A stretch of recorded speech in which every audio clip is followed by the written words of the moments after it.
Hey guys, so today I'm gonna unbox my new set of brushes. It says the finest quality handmade brushes.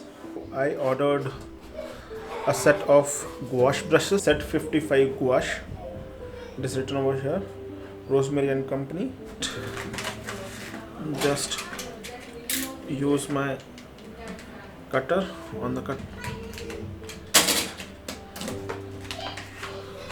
Okay, so here are my brushes. This number 18 brush, SER 302. I think this is an 18 or 3/4 inches.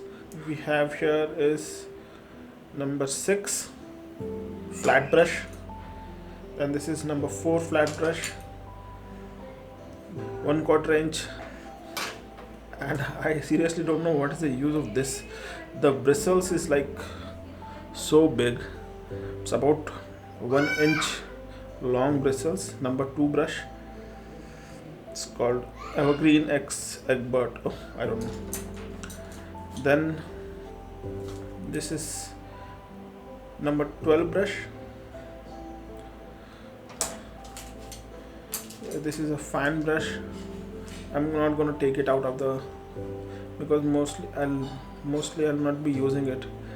Maybe later part of my learning process I'm going to use it. And then we have 2 round brushes which are also closed. So let me open it. Okay, so this is number 2 brush, round one, which is so thin and so beautiful. And this is, I have a number 5 round brush. The last one is number 2 flat brush. So this is the whole gouache set. How it's gonna perform, I'll have to check, because I'll be using it one by one. This is the whole set. I hope you like this video. If you like this content, consider subscribing to my channel, and I'll be bringing some good videos regarding the painting processes and gouache and oil painting.